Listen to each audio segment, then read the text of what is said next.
Hello, everybody. Welcome back.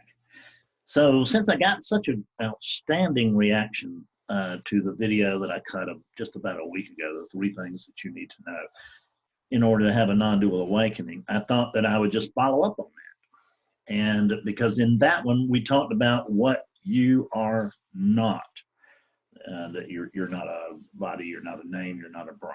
You're just not, and really, you're just not even, and you're not a noun at all. So, so what is it that you think? So how, if you're not that, then why don't you know that? Why don't we just know that from birth? Huh? Well, that would be easier if we were birthed, but see, we're the unborn. So there's no one here to get it.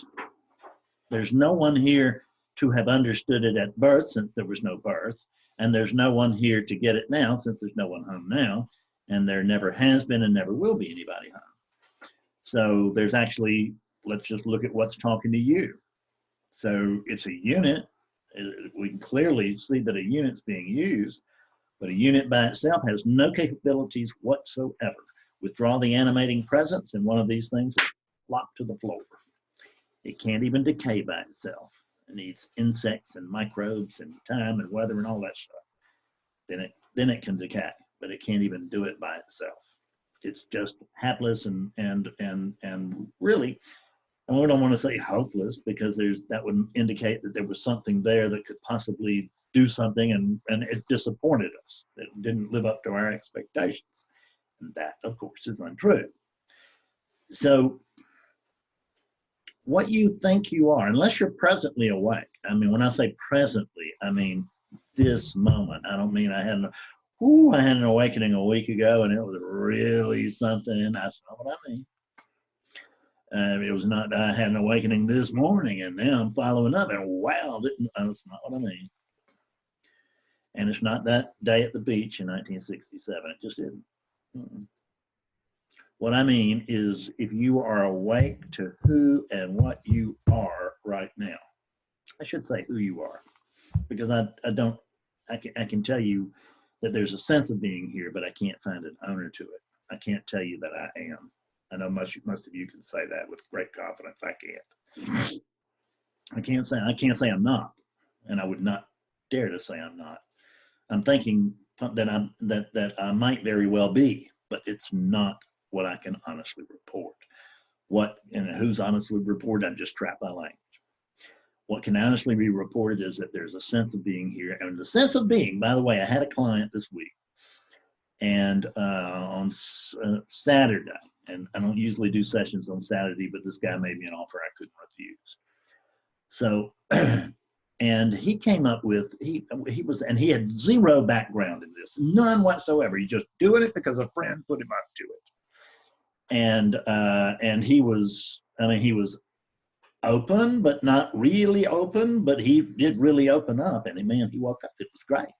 I've gotten an email from him since. So, but when we're talking about the sense of being, which if you watch any of my videos or anything like that, you know that I talk about that a lot. And he didn't understand what the sense of being was exactly. And he went, "You mean the sense of existence?" And I said, "Yeah, that's it, the sense of existence." So after 9 years of me rambling on about the sense of being and having to get people to try to understand it, what I can tell you is that sense of existence that it is here right now. There's a sense of existence here, but I cannot find anybody that owns it. You check. Don't believe me, and who cares about Fred's experience? It's your experience that matters. What I've seen or what I might know or not know or anything like that just has nothing to do with it. It's all about what's seen through those eyes. That's the whole point of this teaching. I'm not trying to tell you about my experience. I'm trying to tell you about yours. So, see, he's getting real comfy here. He's crossed his legs and all that. Very good for it. So,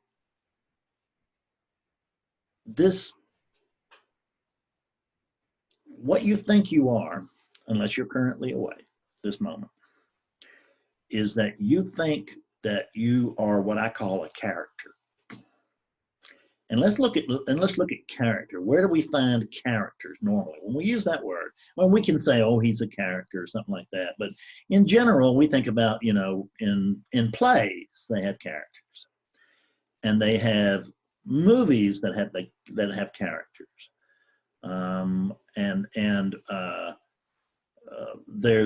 But in movies, they might call them roles more often, but it's a role. You are cast in the role of a certain character, right? Yeah. So what we'll notice is that most characters, like if somebody that dresses up at Disney World, what's he doing? He's playing a character. So notice here that the word character is predominantly pointing toward imaginary things.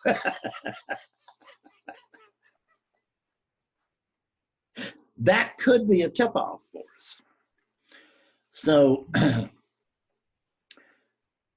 you believe that you are a character, and its character's name is Bobby or Sally, or whatever your name is. Over here, there was a strong belief in a Fred character. Matter of fact, I thought I was a Fred. And who's saying that? Awakeness. Awakeness is telling you that, and awakeness is confessing to awakeness, because there's nothing else for me to confess to.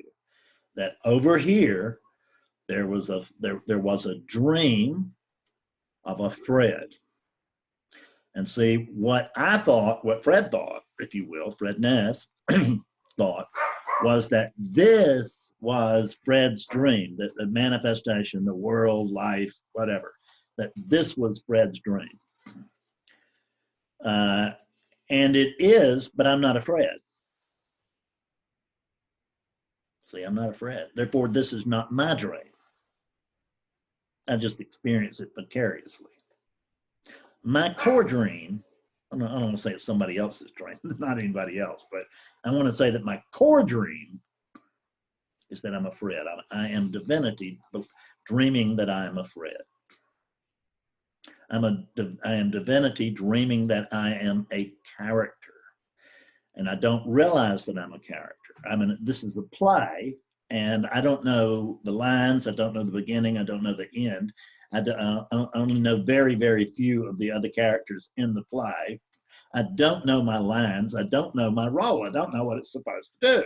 That's the reason I said it's getting very comfortable. I notice it crosses its legs. That's what this unit is doing, and there is absolutely nothing that I could do to stop that leg crossing. That's the reason I just went, okay, good for it. I might as well accept what this unit does, because I don't have any choice.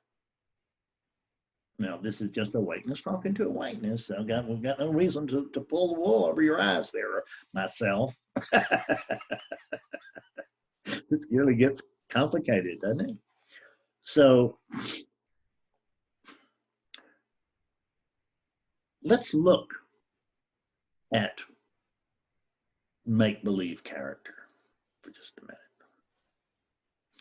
Because the character that you awakeness, the role that you have assigned yourself, or that over there, and you really haven't assigned it to yourself, you've assigned it to that unit, right? Which is just a part of you. And it's not like a separate part of you. There are no parts in wholeness. It's just an expression. But don't think that that denotes any type of separation, because it doesn't. With oneness, there's not like half a oneness. There's just oneness. There's not half of something that is not defined. So over here, there was the strong belief in a Fred character. And I'm using this story simply because it's the one I can share most intimately and easily with you. But it doesn't make this story at all special. This is pretty much a run-of-the-mill awakening story from a run-of-the-mill guy who just got, the sense of a guy, run-of-the-mill unit, that's for sure. Run-of-the-mill unit who got very, very lucky, and although it tried to throw its life away, oneness wouldn't have it, so to speak. And oneness is not an entity, but it's hard to talk about it without referring to it like it's an entity. It's just, it is, it is cooperating with linguistics, okay? You can either cooperate with the truth, which is sit here and be quiet. That was a few seconds of me cooperating with the truth. Now let me cooperate with linguistics. So I smashed my hand on a door. Isn't that awful? I couldn't believe it right before session. I just accidentally, obviously accidentally, no, I intentionally smashed my hand into a door. I accidentally smashed my hand into a door, and I had to come right in here and go straight into a session. And I grabbed a Kleenex and I sat there and covered my bleeding. I grabbed Band-Aids on the way in here, and so I'm dedicated to session work. I don't want to be disturbed, even if my hand is just screaming. We had a good session. So you think that you are this character. The first thing to note about a character is that a character in a play is not the play. So in other words, and the play is not necessarily about the character. Now I know that you think you're the star of this play.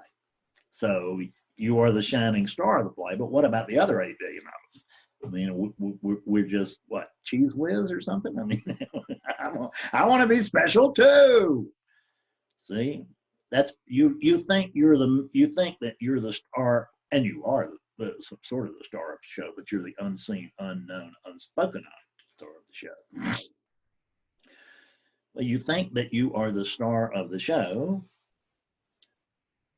when in fact, there is no character that is the star of the show. There is nothing but equality. There's equanimity across the board. This is a character in the show. Betsy's over there working. That's a character in the show, right? Socrates was a character in the show. Ralph Waldo Emerson was a character in the show. All characters, and they were great characters. I even like the way they dressed. I mean, I wish I could wear toga or something, or maybe some of those great 18th century clothes with all the buttons and and the lapels and the nice little tie and all that, and be respected and live in a big house and have everybody love me the way they did Emerson, because I mean he was just the god of America at that time, just about. I mean he was America's philosopher. It was America's answer to Plato, really. So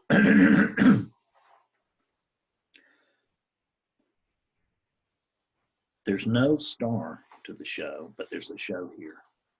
And you, divinity, think that you are just one of these. Now, on this planet alone, I said 8 billion, that's not true, it's like 7.5. But it's a lot of people, no matter what the number of billions it is. That's a lot. And you're not any single one of those. And this 8 billion, and that's just human beings as if they were special, and they're not. I mean, they're special in the sense that there is a level of consciousness in a human being that doesn't exist in many animals, but I don't know that it doesn't. Wouldn't say it doesn't exist in any animals. It doesn't exist in many animals as far as we can tell. But they got some stuff on parrots and I think ravens and dolphins and oh my God, now octopi. The unbelievable. So we don't know anything. But we make up rules as we go, and we put them in books, and we say this is the way things are. And we cooperate with that. We go along with that until we find out, well, that's actually not the way that things are. Newtonian physics ruled, subatomic physics came in, and they actually didn't rule out Newton. What they did was they just gave us an understanding that Newtonian physics, they exist over here in the big, big world, but they don't exist. Tiny, tiny world. Tiny, tiny world. They don't work. So there's something fishy going on here, don't you see? And check with me right now. I know you think you're a character, but drop that character for just a minute. Just drop it. And drop it, and let me ask you this. In the absence of a character, just pretend. Why don't you just pretend you were consciousness for a minute and didn't even have a body? Just throw it out there. If you were consciousness and didn't have a body, could you experience time?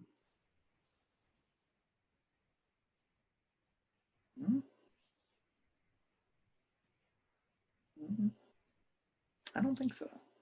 I've had a lot of people check, and never had anybody come back say, yes, I can.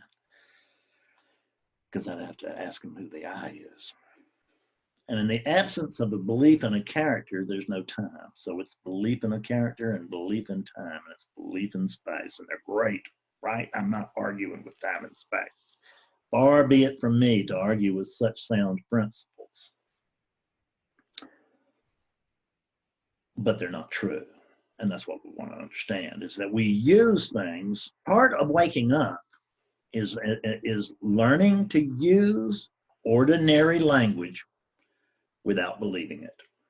Because it just gets too constricted if you stay just too non-dual, right? So, you're talking about yourself and with royal we's and all that stuff, which, I mean, you can really build up the ego tremendously by trying to avoid the idea that there's an ego over there. But there is something that we could label an ego, just as there is over here. It's not a thing. It's not a central thing at all. It's a series of patterns, but we identify those patterns with the name ego in the same way that we identify hurricane patterns as Hurricane Jane, right? But there's no actual Jane there. There's just a name, just a convenience of language. So what I want you to understand is the character's dilemma, like the title of this video indicates, unless I've changed it since now. Unless I changed my mind, the name of it will be The Character's Dilemma. And the character's dilemma is unbelievable because it's a make-believe character, right? So what you think you are is actually make-believe. And if you have had an awakening experience, then try this. Any kind of awakening experience, any kind of glimpse at all, or huge awakening, makes no difference. Same, I mean, you're seeing the same thing, it's just a matter of duration. So, and some with clarity. But go back to your awakening, if you've had one. Or if it's not an awakening, go back to a very, very keen spiritual insight. A big one.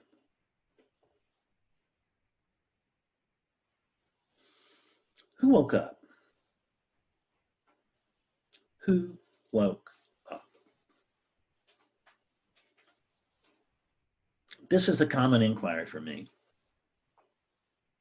because I find that most people will then answer, they don't know what woke up, but they know what didn't. And what they'll say is, well, not Jane. That's a revelation. Even though that they knew that before they ever met me, they didn't know they knew it. See, you're actually already awake. I've told you this before. I'll tell you again. You're actually already awake. But because you don't know that you're awakeness, you're actually awakeness. And awakeness has no capacity for, actually for sleep, although it can be aware of itself or not. And when it's not, we could call that. When we go there at night, we do call it sleep. So, so it's an imaginary character. There's no Fred here. There's just patterns, and we're calling this pattern Fred because why not? I mean, I was trained to call it Fred. I've trained you to call it Fred. You know, Fred Davis stuff all over the place. Envelopes addressed to me here, and emails coming in. Oh my God, Fred, please help me. No Fred here. So, what you think you are, whatever that name is that you go by, if you believe in that name, if you believe that you're this human, if you believe in this body, then you're believing in an imaginary character. That's what I pointed out in the last video. Now, what I want you to see now is the character's dilemma. Now, there's no character. That's the first thing we have to see. So there cannot be a character's dilemma. Not in truth. There can't be. There's no character. Since there's no Fred, there is no way that Fred is going to have good or bad things happen to him today, and there's no way that Fred had cereal for breakfast or anything like that. The unit might have had cereal for breakfast, but not Fred, because there's no Fred here. Nonetheless, for not really 54 years, I should say, for 24 years from the time, from probably about 54 years of seeking, but it became obvious when I was 30. So it's 30, when I was 32 or something like that, I guess. And so, yeah, in 84. So it became noticeable to me, so to speak, whatever it is that I am, that this was became a seeking unit, right? It wanted to find enlightenment. It wanted to find out the truth. It wanted to discover its own true nature. Now, there's no one here to do that. You see? The character wants to discover its own true nature, and it doesn't have one. Whoops. It's an imaginary character. And an imaginary character cannot, for the life of itself, find its true nature because it does not have one.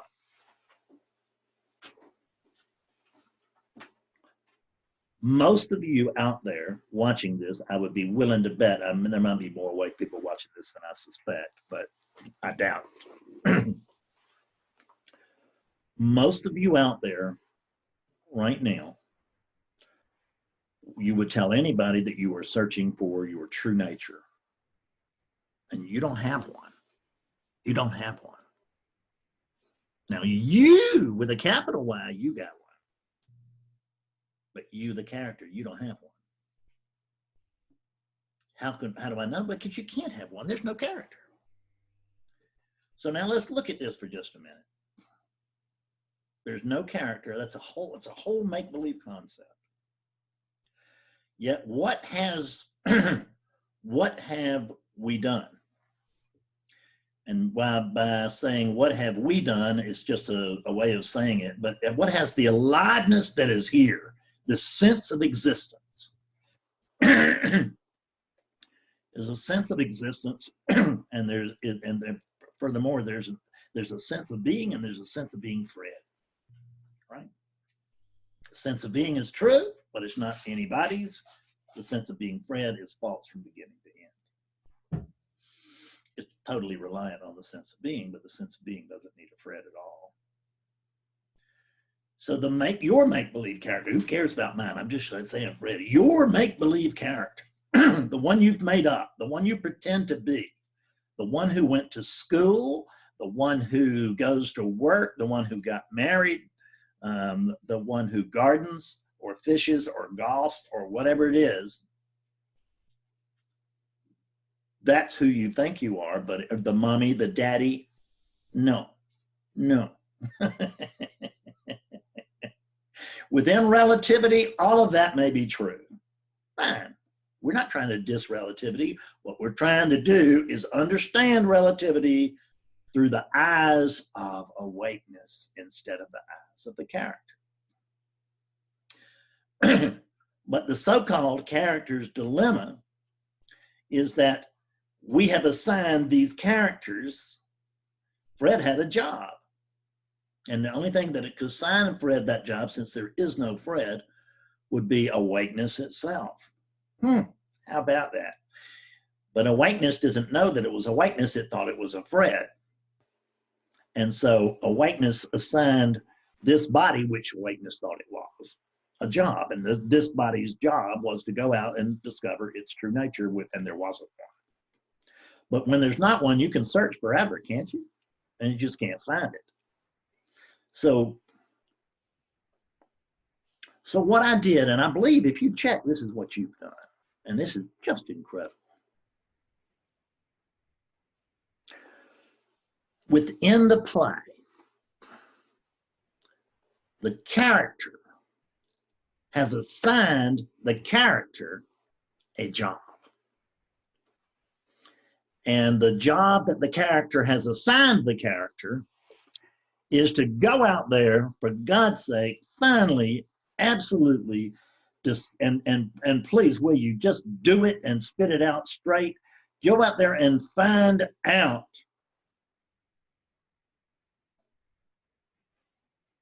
your true nature. Well, I've already told you don't have one. So that's a crap instruction. Because since you don't have one because there's no character.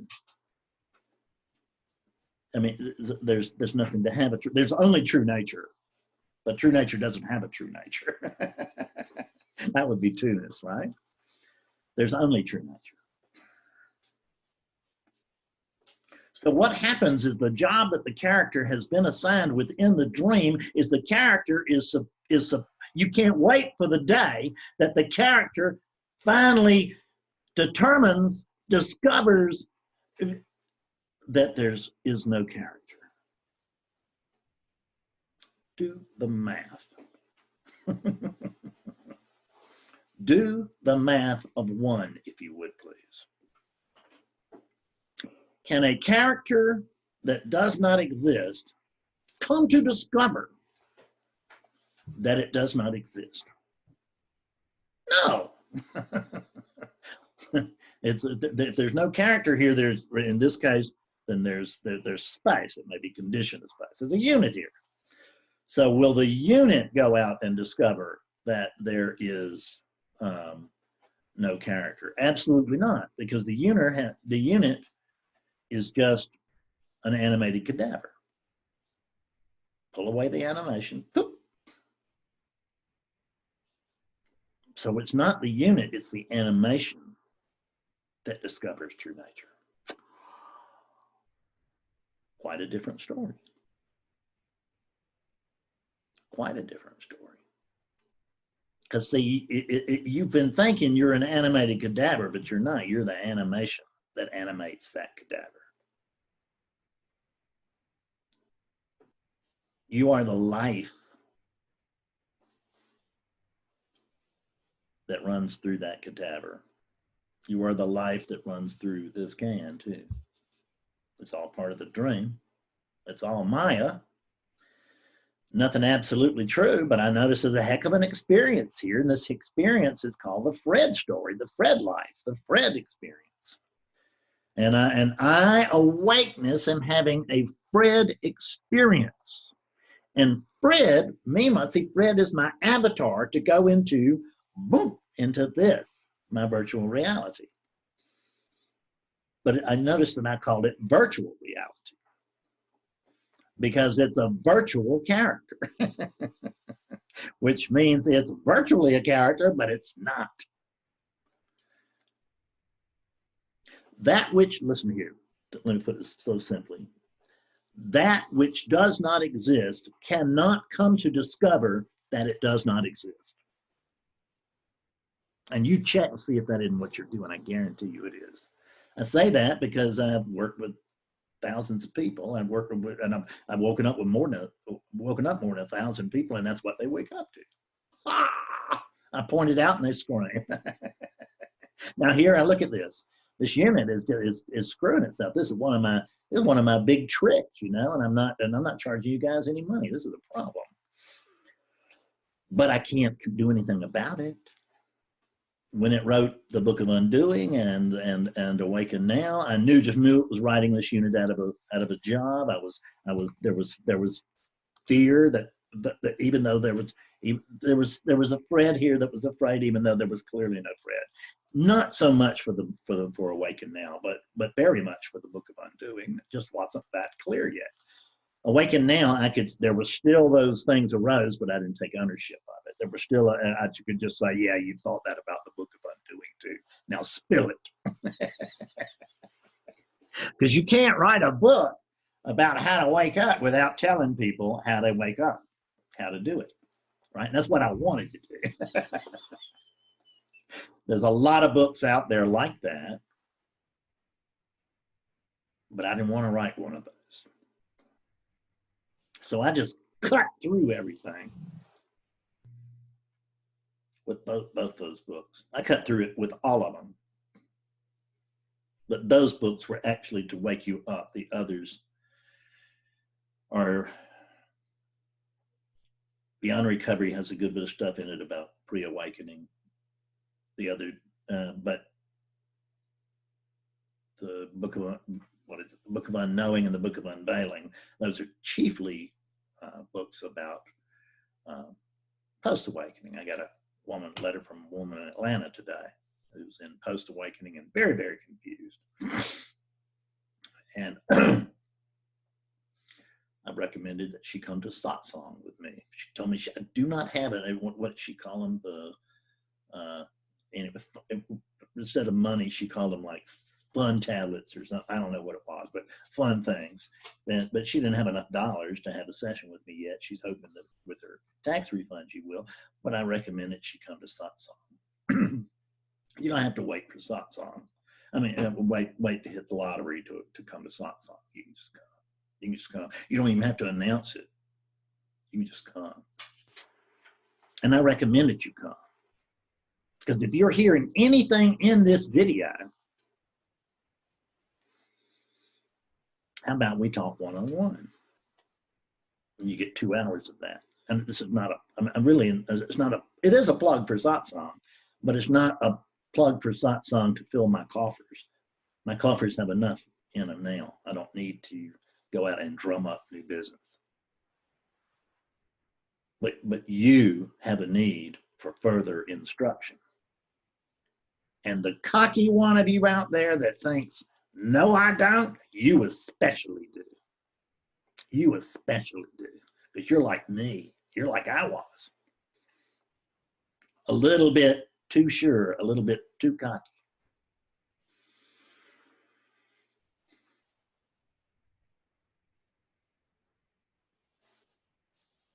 The character's dilemma is that a make-believe character can never, ever come to see that it's a make-believe character. So in the absence of a character, what do we find here? Well, we find this. So it's this that comes to see that it's not that. It's not this that comes to see it's not this. That's what you're trying to do. Can't work, won't work. And I can give you all the practices in the world, but this is still not going to liberate this from thinking it's this. It can't happen. It can only be seen through. Inquiry is a very helpful tool in seeing through. It's the only practice I know of that has a direct relationship between your doing that practice and waking up. It's a direct relationship. It can't call, it's still, I mean, I can't do inquiry and make it happen for you, and you can't do inquiry and make it happen for you. It still just has to happen. But I noticed that there appears to be a direct link between inquiry and that. There's an indirect link between meditation, japa, chanting, bowing, singing, many types of practices. There's an indirect relationship. The only one I know of that's a direct relationship is inquiry, and it's inquiry as it's practiced here. I gotta say that. I'm sorry. I know that makes me so very arrogant, but I'm not saying that other forms of inquiry aren't very, very helpful. And I'm not saying they're not very, very helpful or very, very skillful. They are. I admire some of the people who have illuminated us to the value of inquiry. I value it very much, and I value them very much, and I respect them very much. But just check to see if the inquiry you're doing is actually liberating. Because inquiry, the way it's done over here, usually takes about 45 minutes.